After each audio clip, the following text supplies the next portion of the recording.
Low 한절에 보내봐. 아들 뭐냐 부비.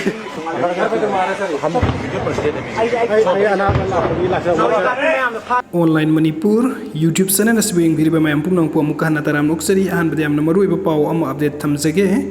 Anaba makhut tekpagi puba bu ashuk thina fhuriba Assam Rifles singsi bu eikhoibu kayam kuina khangaga leikhoi haibno. What is this behavior? Assam Rifles beating civilians who are taking a patient to hospital. News asigi credit apunba khunai haiba Facebook page turagi lauthorapani duga mathangi update chiti yamna nungaitaba update amani hajira suduna machanupi ahum amadi imung manung puramba athoba mahakna leikhidabada awa maisa langhobata natabida pikliba angangsing asigi thamoidasu nauna mapa kainikhibagi maisa khanghauri pirangtana Thankiba mikup miyamgi mafamda khudol tamjari eikhoibu masen amana ama mateng pangminasi singjamai 360 humanity service bu thajabiduna angamba mateng pangbirakpa singbu ikokno na khurumjari yumnam patlo mamang lekai digi athoba nandaibam rojen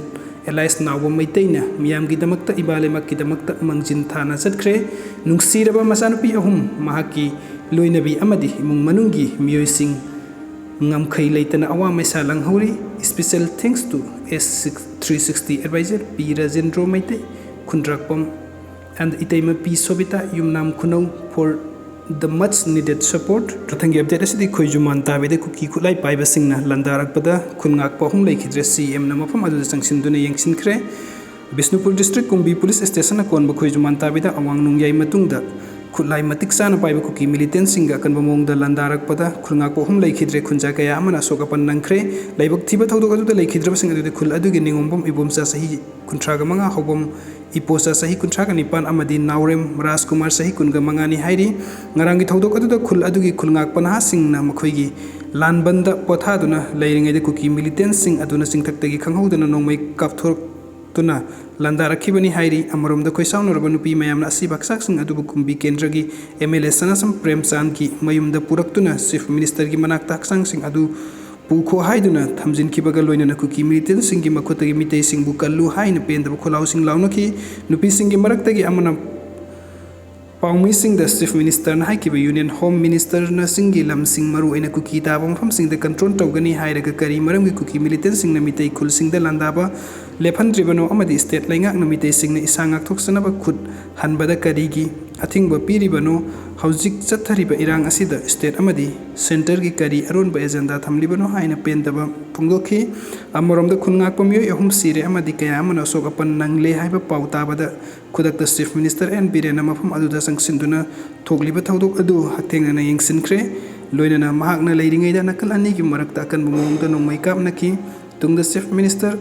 na mafam adu da leiramba khunja sing una duna makhoi gi pendaba sing taki nakal amorom da thogliba irang asiga mari leinana nasi guwahati da kuki MLA sing keno UPF amadi kuki civil society organization sing gi mihuchinga india lenga ki mihuchinga wari sanakre hairi loinana union home minister appeal torokpagi matung inna national highway ani da sathariba blockade khudakta handokle haina keno amadi UPM na lauthokre keno amadi UPF ki maikaidagi Manipur thokliba irang asi laksinaba central security forcing thazilakliba asi taramna oi kuki singna khunda mafam singda toina attack sathariba asi central security forcing na ningthina ngaklaba matamda khul ngaknaba leiba kuki volunteer sing Handohangani haibu wafam thamki ngasi wari sanakiba adu kari kari khanakibagi haiba sabsana khangba ngamdri haina paw asina makhata na hairi aduga mathangi update asidi sin kuki narco terrorist singna khut thanduna thamlabadi india lenga ke mayukta miyamgi apunba lan ama soidana lakpe ai kokomi sin kuki narco terrorist singna makhata na asum khut thanduna thamlabadi india government ki mayukta miyamgi apunba lan ama soidana lakpe ai haina kokomi na section wa thamkhre kokomi ge media coordinator somendro thoksom na thadur paseron amana hai ngasi kumbi kendra gi manung sunba khoijuman tabigi khul adubu ngaksanabagi damakta leijariba singchin kuki narco terrorist sing na ahing nongyaida landarak tuna tamthina halamdiba asi chin kuki narco terrorist sing na mitei miyambu me ahumdagi ꯍꯧꯗꯨꯅ ꯃꯊꯪ ꯍꯜꯂꯛꯄꯒꯤ ꯃꯈꯥ ꯆꯠꯊꯔꯛꯄ ꯊꯧꯑꯣꯡ ꯑꯃꯅꯤ ꯉꯁꯤꯒꯤ ꯊꯧꯗꯣꯛ ꯑꯁꯤꯅ ꯇꯥꯛꯂꯤꯕꯗꯤ ꯆꯤꯟꯀꯨꯀꯤ narco ꯇꯦꯔꯣꯔꯤꯁꯁꯤꯡꯅ Meitei ꯃꯤꯌꯥꯝꯗ ꯊꯥ 2 ꯆꯨꯞꯅ ꯆꯠꯊꯔꯛꯂꯕ ꯇꯦꯔꯣꯔꯤꯁꯀꯤ ꯊꯕꯛ ꯂꯦꯞꯄ ꯂꯩꯇ꯭ꯔꯤ ꯃꯈꯥ ꯆꯠꯊꯔꯤ ꯃꯁꯤꯗ ꯏꯟꯗꯤꯌꯥ ꯒꯣꯚꯔꯟꯃꯦꯟꯠ ꯑꯃꯗꯤ ꯃꯅꯤꯄꯨꯔꯤ ꯂꯩꯉꯥꯛꯅ ꯃꯅꯤꯄꯨꯔꯒꯤ ꯃꯤꯇꯩ ꯃꯤꯌꯥꯝꯕꯨ ꯉꯥꯛꯊꯣꯛꯄ ꯉꯝꯗ꯭ꯔꯤ ꯍꯥꯏꯕ ꯑꯁꯤꯅꯤ ꯇꯥꯟꯐꯝ ꯑꯁꯤ ꯌꯧꯔ ꯐꯥꯎꯗ ꯏꯟꯗꯤꯌꯥ ꯒꯣꯚꯔꯟꯃꯦꯟꯠꯅ ꯆꯤꯟꯀꯨꯀꯤ ꯅꯥꯔꯀꯣ ꯇꯦꯔꯣꯔꯤꯁꯁꯤꯡꯕꯨ ꯁꯨꯒꯤ ꯒ꯭ꯔꯥꯎꯟ ꯔꯨꯜ ꯊꯨꯒꯥꯏꯕꯒꯤꯗꯃꯛ ꯃꯇꯤꯛ ꯆꯥꯕ ꯆꯩꯔꯥꯛ ꯄꯤꯕ ꯉꯝꯗ꯭ꯔꯤ ꯄꯤꯅꯕ ꯍꯣꯠꯅꯕꯒꯤ ꯈꯨꯗꯝꯁꯨ ꯍꯧꯖꯤꯛ ꯐꯥꯎꯕ गी ओइना उबा फंगद्री Swiggy preamble the Manipuri territorial अमदी administrative integrity कहलोई हाइबगी वाफम यावरी हाइना BJP ना सेंगदोक्चरबसु सिनकुकी नार्को टेररिस्ट सिंगनदी करिसु नसुंग बलैतना टेररिस्ट की थबुक सथरी नसीगी थौदोकना मयक सेंगना तागलिबु वाफम अमदी सिनकुकी नार्को टेररिस्ट सिंगना मफम मतम सुपदा काइहौदुना मितै मियामदा हन्ना खुद थाबा अटैक तोबा अदुना ताई अदुगा मितै सिंगना मतम सुपदा मसा ngakthoksanaba hotnai haibasini oirakliba phibam asi haukiba sahi kaya mamangdagi kumja 2005 amadi 2008 ta Assam Rifles amadi India lenga ki home ministry na sinkuki narco terrorist singbu agreement amagi mamingda asi fawu yokhatuna purakpani hairiba makhoigi oiba aronba thausil amagi makhada फटखिद्रब सिनकुकी narco terrorist सिंगबु योक्तुना थमलकपा असिना ngasidi mari suklei leinadaba mitei खुनाइदा अनसिन्दुना लान तहलकलिबा असिदसु अदुमक India लेंगाकना येंगदुना अमदी खतनबा खामजिनबा सादुना नकोइना सौगतुना सिनकुकी narco terrorist सिंगबु कनखतुना थमलकलिबा असि मियामना मयेक सेंगना खंगबा होरगली असिगुम्बा यामना फटखिद्रबा India की थौसिल अमा ओइरिबा Swiggy agreement असि लोइसिन्दुना मतिक चाबा थबक पाइखतनबा कयारक मियामना लाउदुना लागलबसु ngasi फाव करिमता तौद्रिबा असिना तागलेबदी India लेंगाकना चिनकुकी narco terrorist अतमना मितैदा लंदा हंदुना लेबाक असि कांखुंग साहिनबगी थौरांग अमा तौरे हाई बा असिनी फिबम असि येंगलुरबदी इंडिया लेंगाकना चिनकुकी नार्को टेररिस्ट सिंगना मणिपुरगी लेमाइदा अनौबा ट्रायंगल अमा सागलकलबा होनरिबा असिदसु अयाबा पिथोकलब्रा हाइना कोकोमिना चिंगनबा फावरे मरम असिना मालेमगी लेबाक मियामदा इंडिया की असिगुमलबा थौरांग असि खंगंदुना अचुंबा वेल फंगनबा कोकोमिनासु होनरगनी सिनकुकी नार्को टेररिस्ट सिंगबु वरक वातेमनबा अमदि लक्सिनबा स्टेट फोर्सना होनरकपा सेंट्रल सिक्योरिटी फोर्स सिंगना थौदोक मफम कयादा अपनबा अयेतपा अमदि